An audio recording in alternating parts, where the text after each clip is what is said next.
मेरठ में बीजेपी के अरुण गोविल आखिरकार चुनाव जीत गए हैं और उसके बाद आप ये देखिए बीजेपी के तमाम मंत्री, विधायक, एमएलसी, तमाम लोग किस तरीके से उत्साहित नजर आ रहे हैं और सबके चेहरे की खुशी ये बताने के लिए काफी है कि जिस तरीके की मेहनत की उस तरीके का जब परिणाम आया तो कहीं ना कहीं जो खुशी है वो इन लोगों के चेहरे पर नजर आ रही है। सबकी नजरें टिकी थी कि आखिरकार मेरठ में क्या होने जा रहा है, मेरठ लोकसभा सीट पर अरुण गोविल कितनी वोटों से चुनाव जीतेंगे। इसी पर एक एक करके इन तमाम नेताओं से बातचीत करूंगा और जानने की कोशिश करूंगा कि जिस तरीके का सोचा था क्या परिणाम उसी तरीके के आए हैं।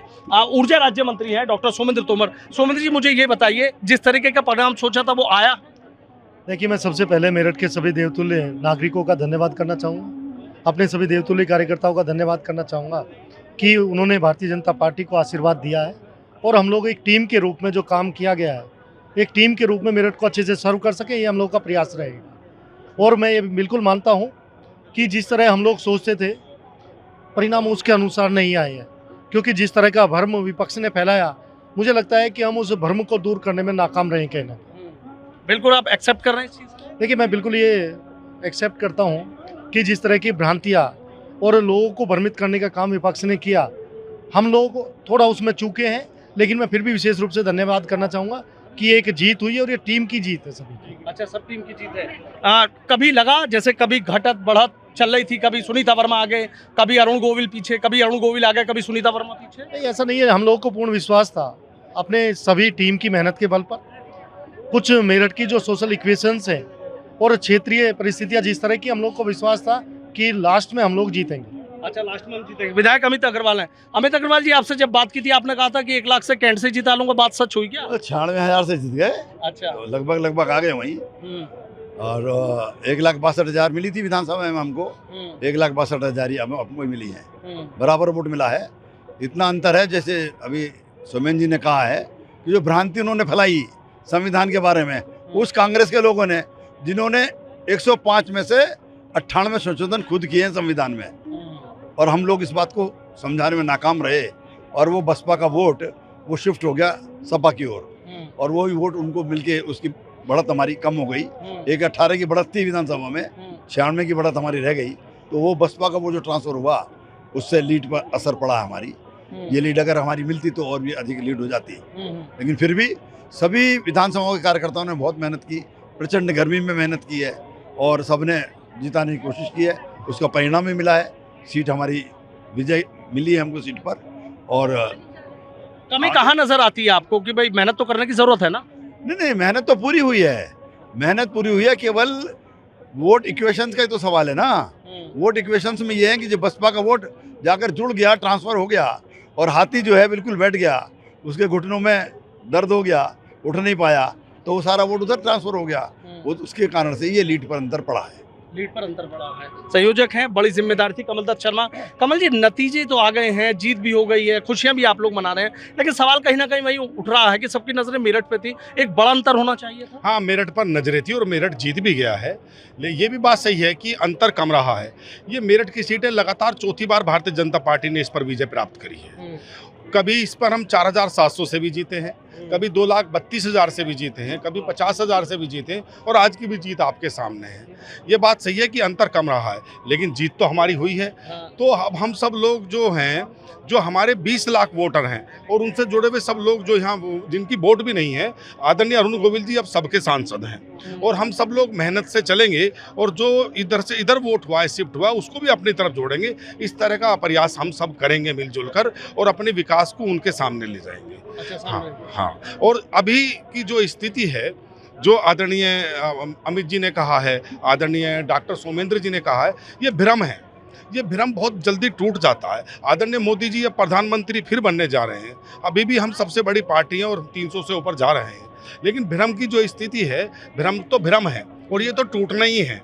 और टूटने के बाद जब सच सामने आएगा तो जनता इधर जो चली गई थी वो भी वापस आएगी, वो भी वापस आ जाएगी। हमारे साथ एमएलसी हैं धर्मेंद्र भारद्वाज जी। धर्मेंद्र जी, नतीजों को किस नजरिए से देख रहे हैं? नतीजे बहुत अच्छे हैं। ऐसा कुछ नहीं है कि नतीजे आप डाउटफुल हो या कुछ हो, क्योंकि देश की जनता ने तीसरी बार यशस्वी नेतृत्व देने वाले प्रधानमंत्री मोदी जी को तीसरी बार प्रधानमंत्री बनाने का जनादेश दिया है और पूरे देश ने मन बनाया था कि हम तीसरी बार प्रधानमंत्री मोदी जी को ही जनादेश देंगे, वो दिया है।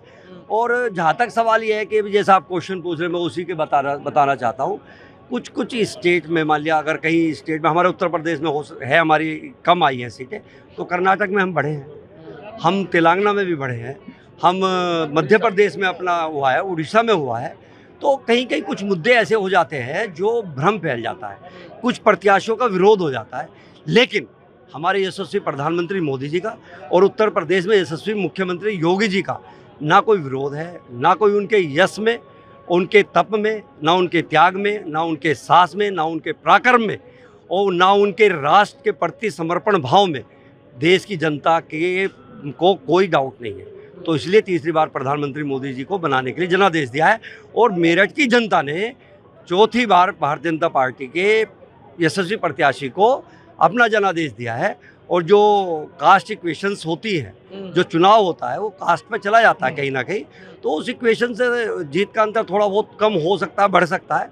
लेकिन हम पहले दिन से ही अपना वो थे कि क्योंकि हमारा संगठन और हमारे जनप्रतिनिधि ने मिलकर एक सूत्र में काम किया है और ऐसा समन्वय बनाया जनप्रतिनिधि और संगठन ने कि वो एक सूत्र में बंध के कार्यक्रम चले, और जीत का पहले दिन से ही हम आश्वस्त थे। और वो जीत आज हमारे प्रत्यक्ष रूप से हमारे सामने आ गई है। मेयर है हरिकांत अहलूवालिया जी। हरिकांत जी, पहले आपकी जीत, अब फिर चौथी बार यहाँ पर फिर कमल खिला है, क्या लग रहा है? देखिए, ये जो थोड़ा सा फैसला आया है, ज़रूर इस पर हल्का सा विचार की आवश्यकता है, मगर जहाँ तक जीत वाली बात है, लगभग मैं समझता हूँ कि अभी मामूली रिजल्ट और बाकी है। लगभग 15-16 हज़ार से भारतीय जनता पार्टी सीट को जीतने जा रही है, और इसमें कार्यकर्ताओं की पूरी मेहनत है। और जो भी डेवलपमेंट हुआ पूरे मेरठ महानगर में, वो भारतीय जनता पार्टी के कार्यकर्ताओं के द्वारा हुआ। और जहाँ तक ये जो सपा को इतनी सीटें मिल रही हैं, ये ज़रूर एक थोड़ा सा ताज्जुब का विषय है कि जिस पार्टी ने कभी भी ना राष्ट्र हित की बात करी, ना कभी विकास की ओर ध्यान दिया, तो वो कभी कभी ऐसा हो जाता है। मगर फिर भी मेरठ महानगर की सीट भारतीय जनता पार्टी चौथी बार इसमें लगभग जीत चुकी है। और हमारे अरुण गोविल जी, जिस पे इस चुनाव पे पूरे देश की निगाह थी, हमारे राम जी जो हमारे प्रत्याशी थे, पूरा भारतवर्ष इस चुनाव को देख रहा था। तो ये मैं समझता हूँ कि एक हमारे लिए गर्व का विषय है कि ये सीट भारतीय जनता पार्टी जीत चुकी है। विनीत शारदा जी हैं। विनीत शारदा जी, कितने खुश हैं इस तरीके के नतीजों से? जीत हो गई है। लेकिन नतीजे हमेशा जीत में परिवर्तन होते हैं तो खुशी होती है। हमारा लक्ष्य था 411 में कहता था, परंतु फिर मैं विश्वास भगवान को प्रणाम करके ये बात कह सकता हूँ कि मोदी जी का पराक्रम, मोदी जी का नाम, मोदी जी का काम, उनका जो संकल्प था सबका साथ, सबका विकास, सबका विश्वास, तो को जनता ने सराहा। 300 से ऊपर सीटें आज भी एनडीए ला रहा है और तीसरी बार देश के प्रधानमंत्री नरेंद्र मोदी बन रहे हैं। तो मैं समझता हूँ ये बड़ी बात है, ये कोई छोटी बात नहीं है। परंतु जिसके साथ साथ कुछ जगह हमें हार का सामना करना पड़ रहा है। तो कुछ लंगड़े घोड़े जीते हैं कुछ जगह, जैसे समाजवादी पार्टी लंगड़े घोड़े के रूप में उत्तर प्रदेश में मुस्लिम तुष्टीकरण की राजनीति करते हुए उनने कुछ सीटें जीती हैं। पर लंगड़े घोड़े ही रहेंगे और शेर शेर ही रहेगा। नरेंद्र मोदी शेर थे, शेर हैं, तो शेर रहेंगे।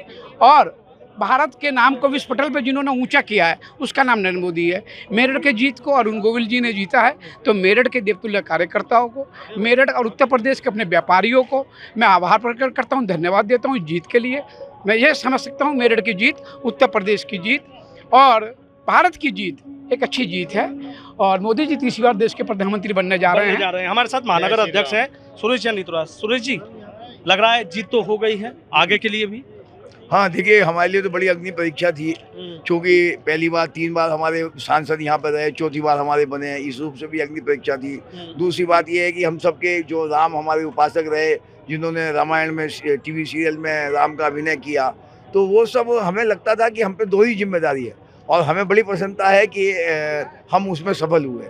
और जहाँ तक थोड़ी हार जीत की उसका कम बढ़ती का सवाल है, तो विपक्ष ने जो भ्रामक प्रचार किया, संविधान को हाथ में लेकर के वो विधान बदलना चाहते हैं, आरक्षण को समाप्त करना चाहते हैं, पिछड़ों को ये करना चाहते हैं, तो वो जो उन्होंने किया उसका भ्रम जाल फैला, जिसकी वजह से थोड़ा ये उतार चढ़ाव हुआ है। बाकी हमारे उसकी जीत हुई है। निश्चित रूप से अरुण गोविल जी यहाँ पर जिस भावना के साथ यहाँ की जनता ने चुना है, उसकी कसौटी पर निश्चित रूप से खड़े उतरे। अच्छा, बहुत बहुत शुक्रिया। देखिए पूर्व विधायक हैं हमारे साथ आगे, जो उनसे बात करूंगा। नतीजे आप मान रहे हैं कि ठीक आए हैं या कुछ तो कमी?